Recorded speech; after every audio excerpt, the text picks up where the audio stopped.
I'm Amanda Parker, 36 years old, and right now I'm driving to my brother Jack's house with a baby gift on the back seat and a knot in my stomach. This blanket? It's my last attempt at family reconciliation after years of being pushed aside. Zoe, my 19-year-old daughter, sits beside me, scrolling her phone with that quiet determination I've seen too often lately. She's been different, secretive, focused, like she's planning something I'm not part of. As we pull up past a long line of cars, she squeezes my hand. "You belong here too, Mom," she says.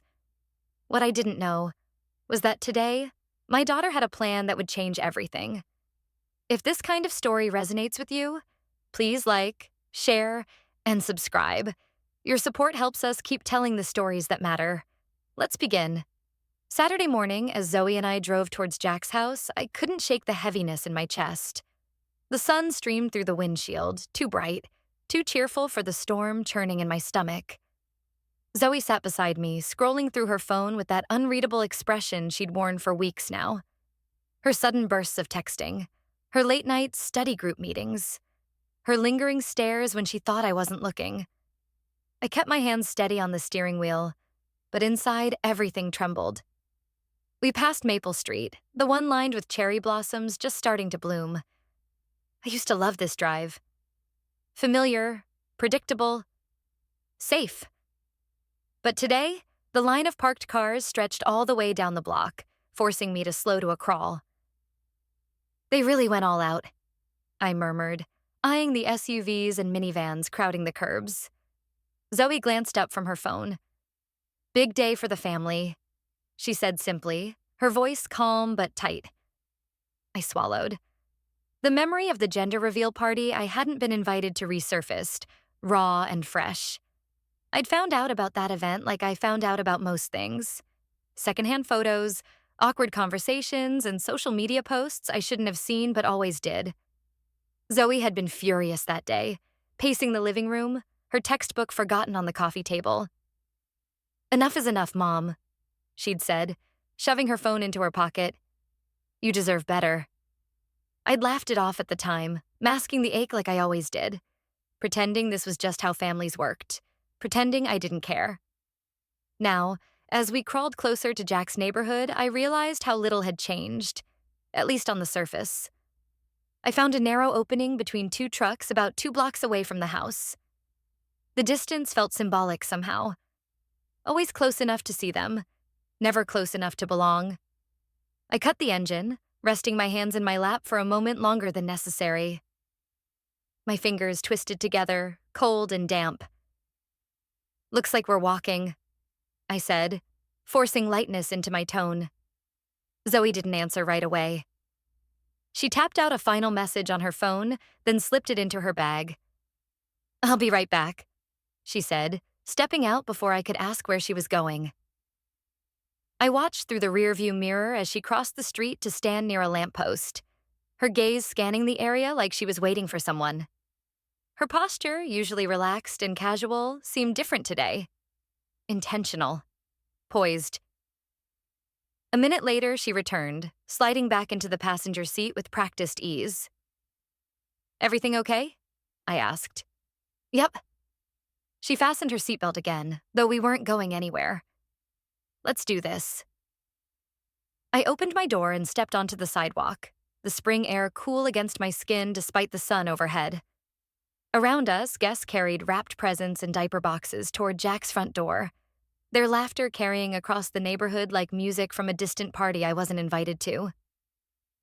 I picked up the neatly wrapped baby blanket Zoe and I had chosen days earlier, a soft blue, monogrammed with William's name.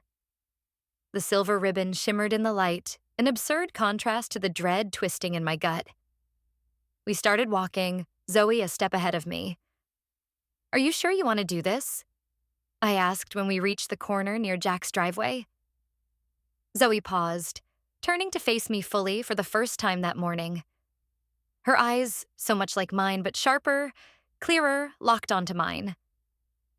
"You belong here too," she said, reaching out to squeeze my hand. Her grip was steady, firm, leaving no room for argument. I swallowed hard. drawing in a shaky breath. Then I climbed the last few steps toward the front porch, raised my hand and rang the doorbell. The sound echoed louder than I expected. The door started to open, and my heart pounded like a drum in my chest. The door swings open. Patricia stands there, her forced smile freezing when she sees me and Zoe. Her eyes flick quickly from my face to Zoe's, then back again. For a second, she says nothing, the weight of her hesitation settling between us like thick air. "Amanda?" "Zoe." She finally manages, her tone overly bright but brittle at the edges. "I didn't know you were coming."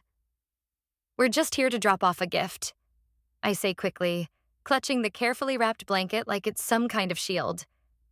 Patricia's gaze drifts awkwardly over my shoulder, scanning the driveway like she's hoping we're alone, unaccompanied.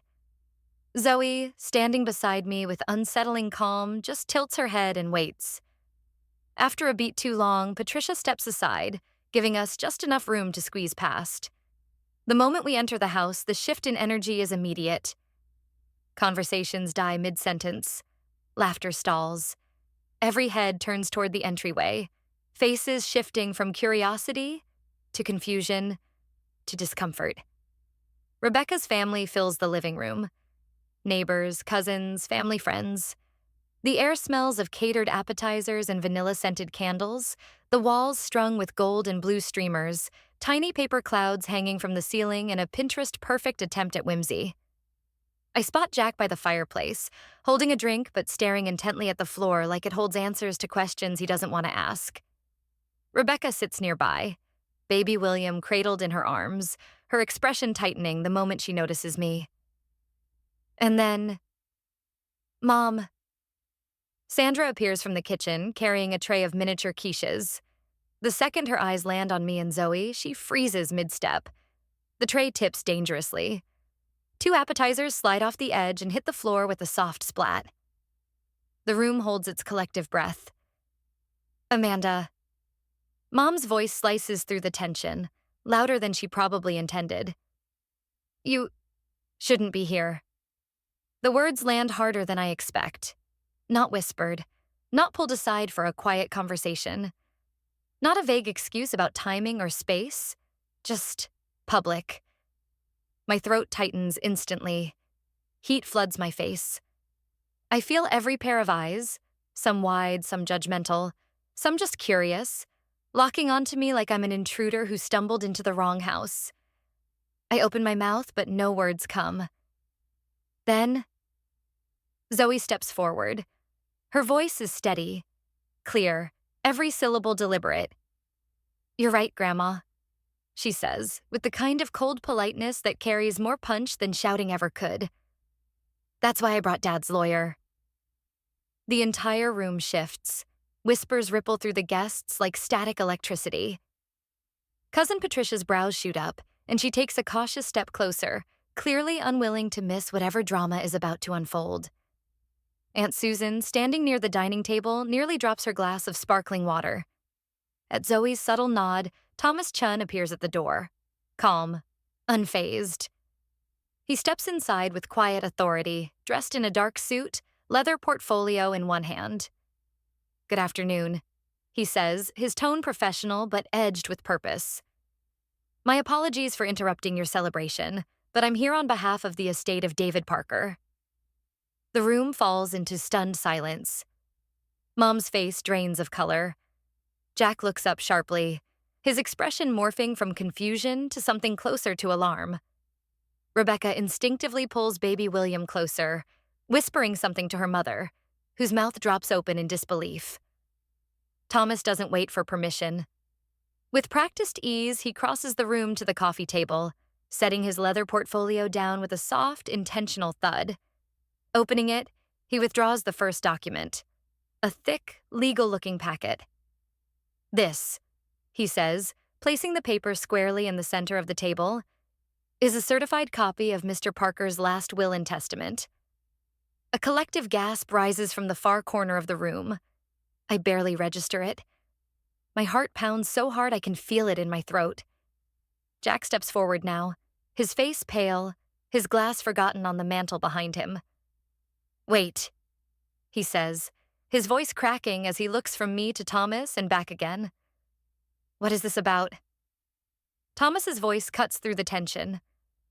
"This concerns the rightful ownership of the property at 247 Maple Street." For a second, no one moves. The words hang heavy in the air, slicing through the decorative balloon arch and pastel streamers like a razor.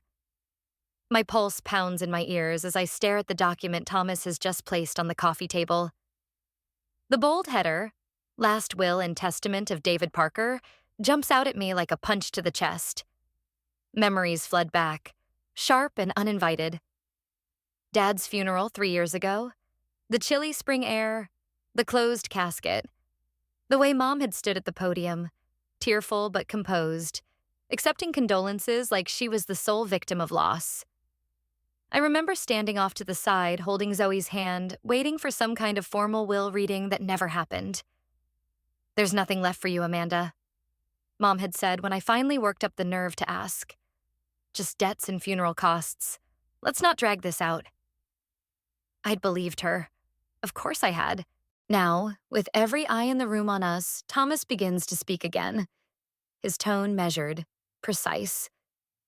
According to Mr. Parker's will, filed and certified with the probate court of Fairfield County, the property at 247 Maple Street was left in its entirety to his daughter, Amanda Parker.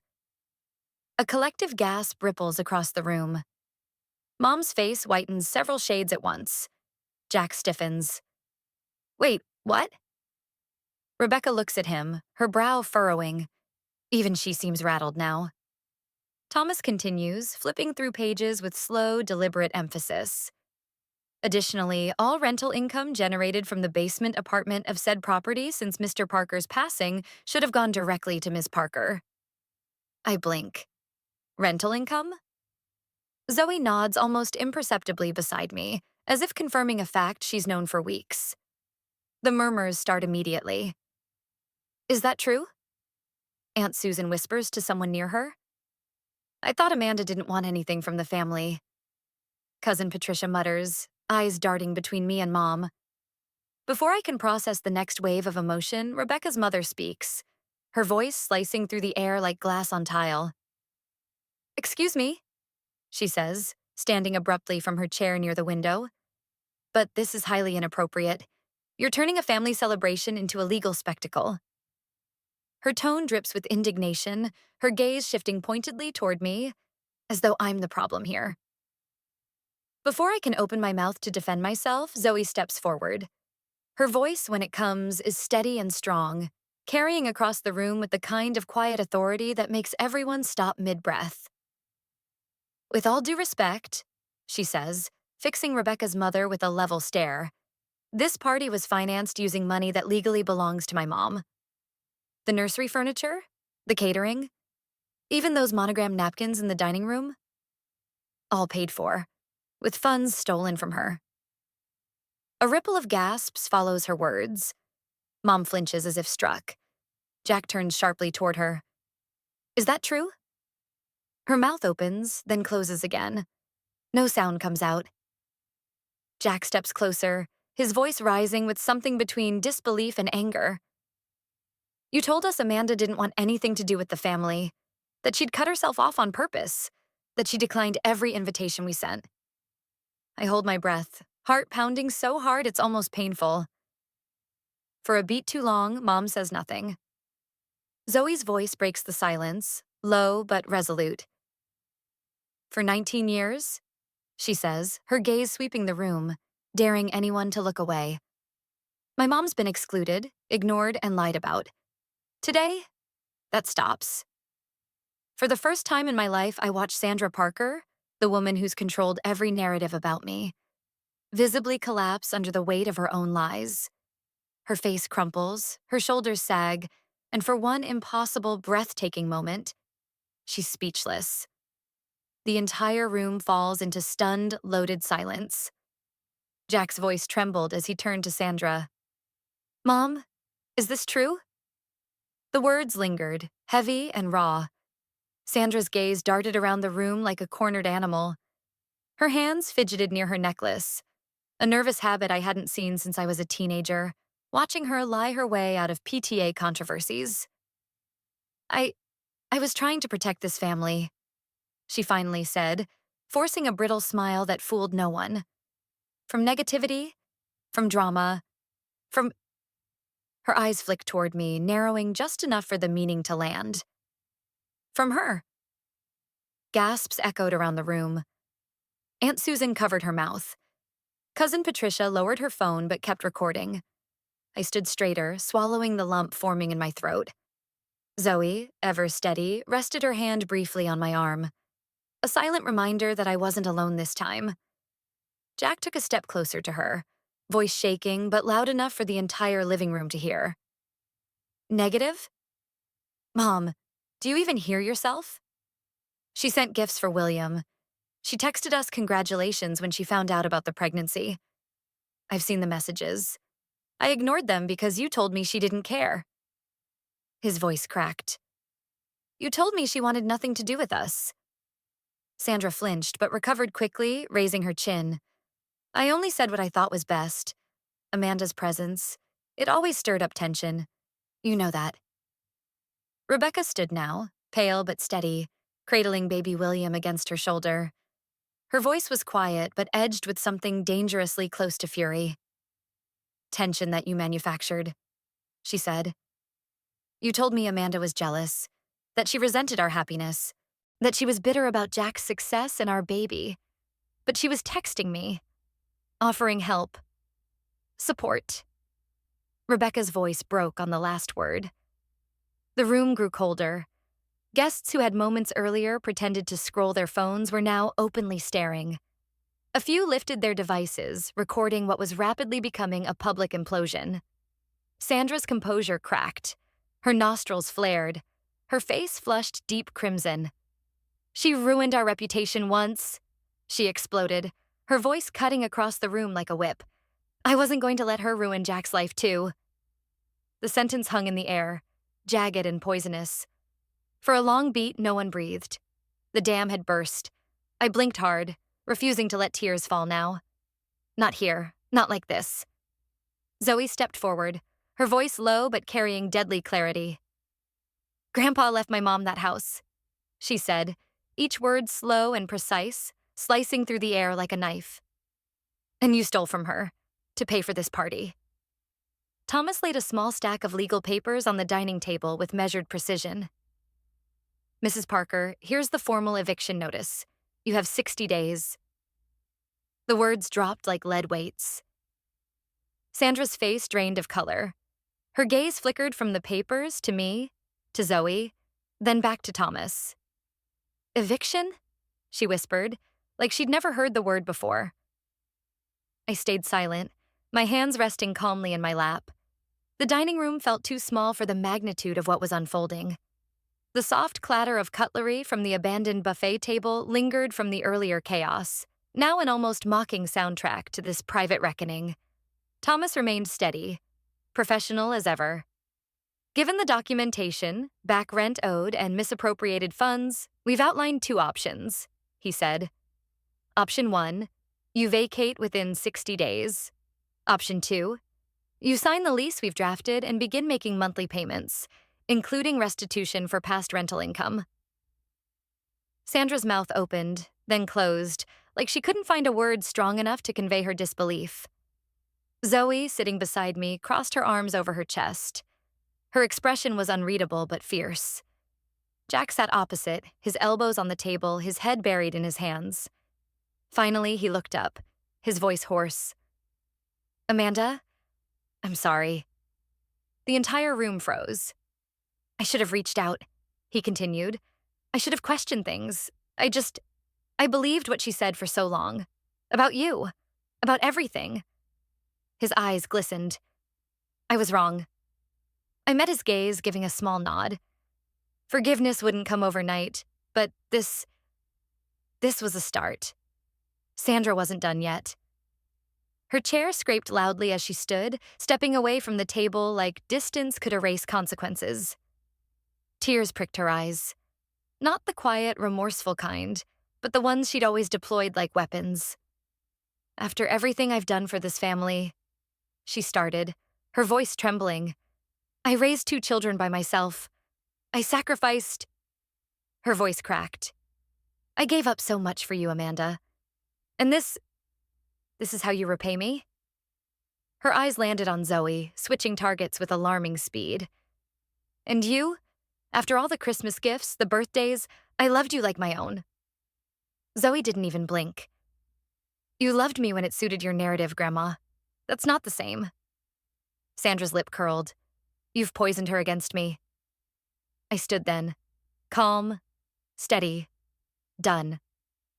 For 19 years, I said quietly, I swallowed every lie you fed me. Not anymore.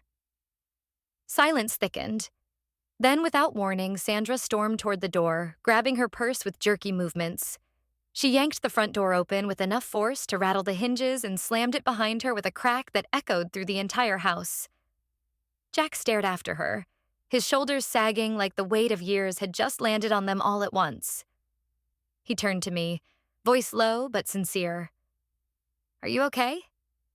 I exhaled slowly, letting the tension drain from my chest. I will be. 2 months later, as I stood in the middle of my new living room, sunlight pouring through the windows, a certified letter arrived with Sandra's unmistakable handwriting on the envelope. The air smelled faintly of lavender and fresh paint. The hardwood floors gleamed under the late spring light, and a vase of yellow tulips sat on the dining table. My quiet rebellion against years of dim, heavy family homes. Zoe was at the kitchen counter, half buried under stacks of law school application papers.